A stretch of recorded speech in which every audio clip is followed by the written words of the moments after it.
Welcome to Simplified Profits with over 23 years of experience in the stock market. I'm Anthony Calhoun. Make sure you subscribe, turn on your notifications.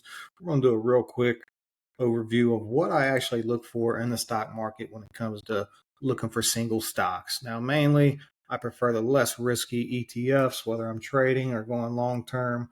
But every once in a while, you do want to keep your eye open for opportunities that could, you know, help you beat the market. For instance, I'm not going to go through them all, but there are here. I pull up one real quick, which you've probably heard me talk about before. BWXT. Found this last January and built a position on every pullback last year. And, we're up 30 to 40%, depending on what account I'm looking at with that stock. But as one thing you can notice about that stock is it's bullish. It's over the 200-day moving average. What I mean by bullish. And it's trending up. Okay.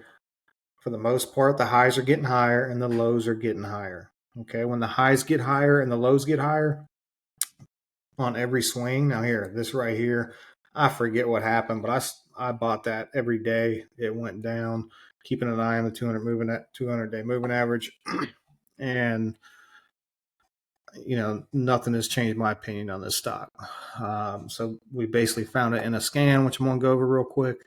And once I find the chart, once I find bullish charts, I start going through the fundamentals. Okay, when I found this company, doing some research, I found a project called Project Peel that they're doing with the government for small nuclear reactors, and then I found out Trizo Fuel, and that they are about the only people licensed to make that. When I did my research, I was pretty impressed, and then when I looked at the PE, they were trading at a good PE. It wasn't a speculative PE, and they were paying a dividend, and they were have government contract, a whole bunch of stuff I liked about it. So we entered it, and it's paid off. Okay, so the first thing I do is I look for stocks based on their charts. Okay, if I want to, let's say I want a specific sector, then I'll pull that sector up. I'll start digging through the top 10 stocks in the sector on the internet, and then I'll start looking at their charts. Okay, so if you're looking for something in a specific sector, like the cannabis sector, this was one of our, and still is. I even said once I broke 1250, it'll hit 15. It'll just basically melt up to 15. But we entered this back in December. Unfortunately, we got out to free up some cash flow in our transparent account, hold it in another account.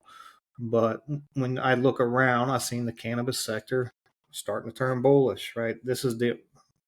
Go back and look at some of my videos on this specific stock if you want to know more. But that's basically what I did. I found a sector I wanted to look at, and then I started digging through the charts, found the one with the best chart, looked at the fundamentals, and that's that.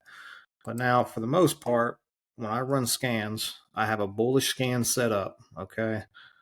And this is bullish with greater than 0 PE. And this PE over here, I have not filtered. I believe I did at one point. And then I went ahead and changed it. Okay, so that's already set up. So I don't know what that actually dropped that down to. Let's see real quick. Yeah, so, well, we got a couple down here. That's -9. I don't like that. Anyway, but what I look for, I basically look through this. I want a bullish stock chart, okay? Basically above the 200-day moving average, higher highs, higher lows, and then I want to do my research on it, okay? Once I find a bullish stock chart, and to me, this came up on the scan, but it's not bullish. For many reasons, but you can see, I mean, it was at one point, and this is higher than I got multiple bullish scans set up just to kind of show you real quick.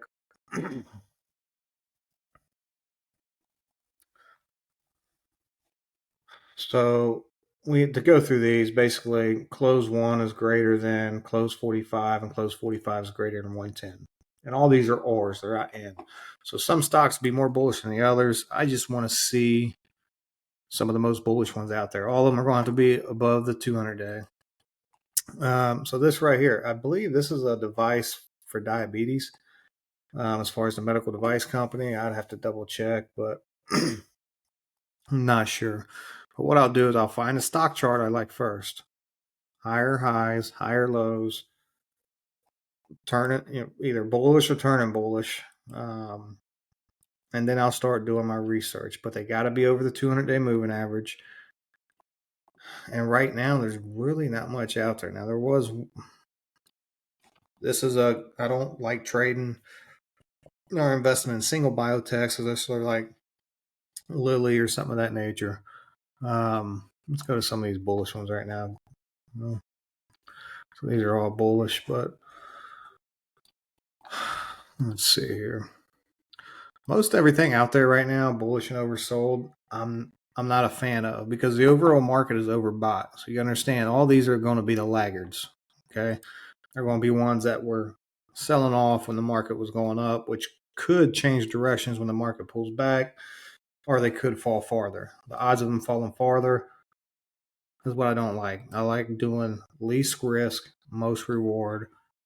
And that's kind of what I find and wrote about my book, Simplified Profits, the strategy I use. My financial sectors, not really a fan of, but this right here, I mean, this chart looks really nice and it could be a buying opportunity. Do your research, find out what their PE is. I mean, looks relatively good as far as just looking here. Check your brokerage. And then let's see here. We got a few others. Seagate Technology was one that came up. I was almost a buyer for the dividend. The dividend's coming up at the end of this month or next month prior to their next earnings in April. But their PE is zero. They almost look like they're losing money almost. This is a decent looking company. I also don't like holding through earnings unless it's something that I'm holding for the long term, and I'm just going to buy more if it drops. If it's a trade I'm making, I try to stay away from.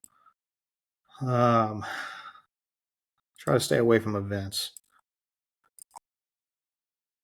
But there are some decent looking. So Qualcomm, this would have been a buy on the pullback both times. And let's see, I'm looking for Seagate Technology because I thought, yeah, it came up right here. Man, this is post market too, because that, we'll say, closed higher than that today. So it looks like it might just bounce right off the 20-day moving average. But then again, it's not. I like seeing them at the bottom Bollinger Band and being oversold.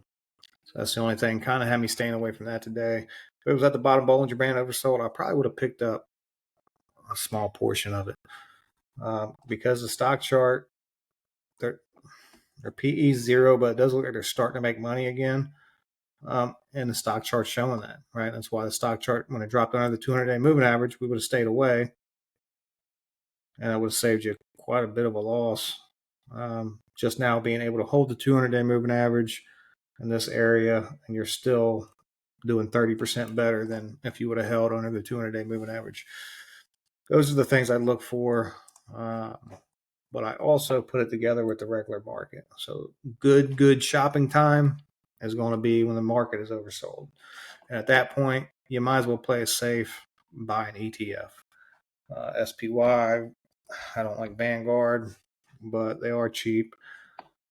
But they are using your money to influence other companies. So keep that in mind. Other than that, ladies and gentlemen, if you got any questions, leave them. But I'm out.